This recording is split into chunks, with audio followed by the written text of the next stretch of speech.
Hey everybody, it's me, Lily Rose, the admin here at Encouragement Corner on Facebook, and we are continuing on today in the book of Judges, chapter 3. I hope you guys are enjoying this book so far.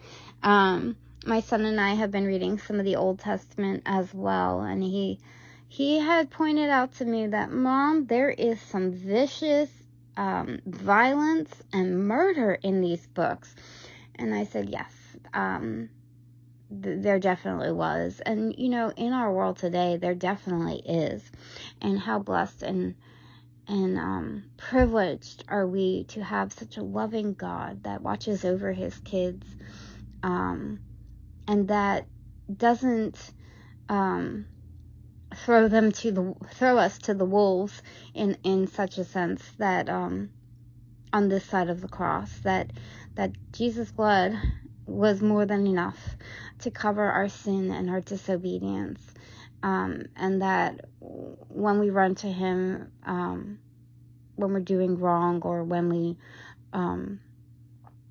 weren't following him before we came to him, we were able to just go to him and confess our sin, and he's been faithful to forgive us our sins, and we haven't had to pay these penalties of death the way that the Old Testament did, because that death has already been accomplished at the cross.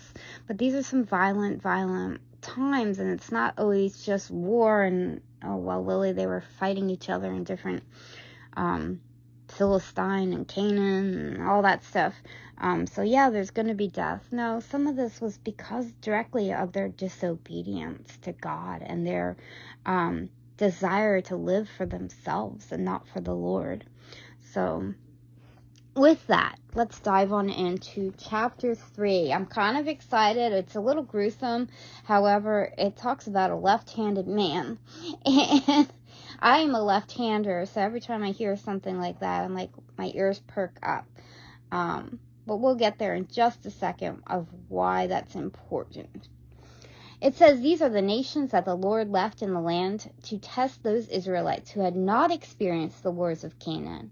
He did this to teach warfare to generations of Israelites who had no experience in battle.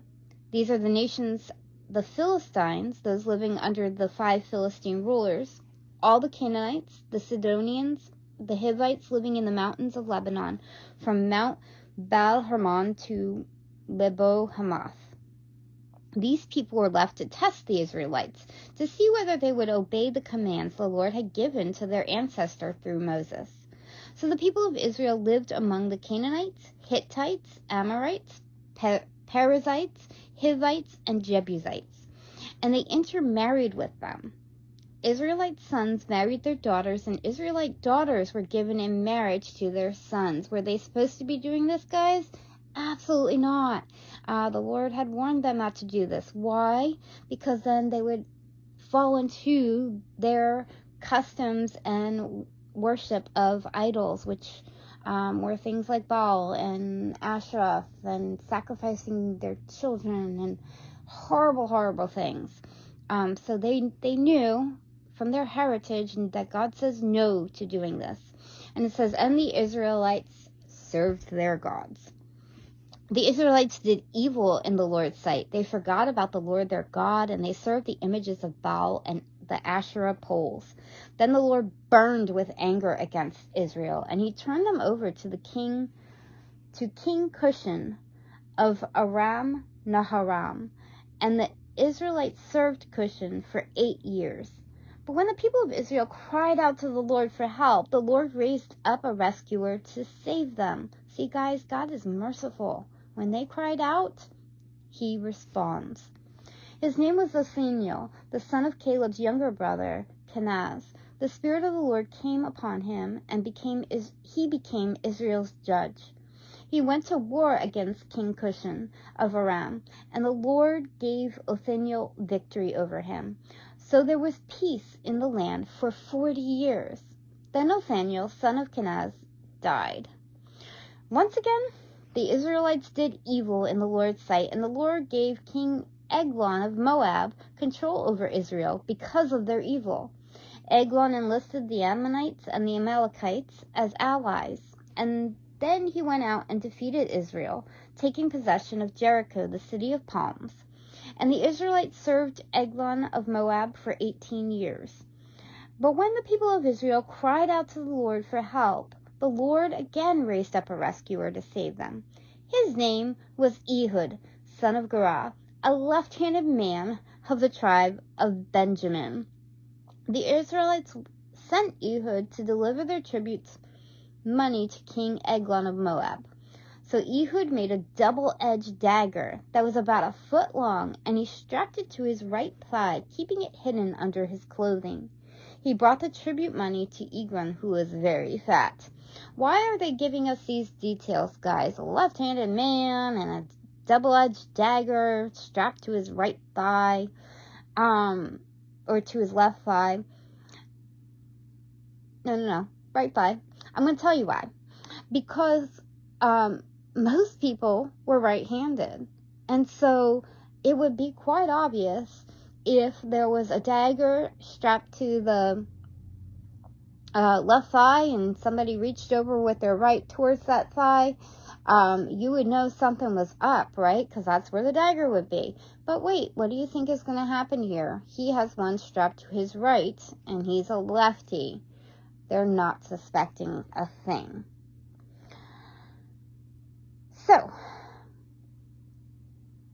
it says, after delivering the payment, Ehud started home with those who had helped carry the tribute. But when Ehud reached the stone idol near Gilgal, he turned back.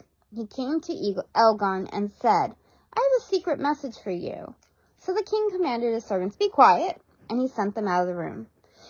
Ehud walked over to Eglon, who was sitting alone in a cool upstairs room, and Ehud said, I have a message from God for you.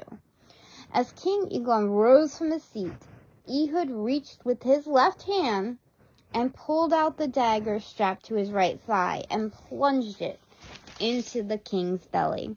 The dagger went so deep that the handle disappeared beneath the king's fat. So Ehud did not pull out the dagger, and the king's bowels emptied. Then Ehud closed and locked the doors of the room, and he escaped down the latrine. If you were wealthy and you were a king like that, you had latrines. You were fortunate, right? You had a place to go to the bathroom, and it kind of went down a chute down the side of the wall.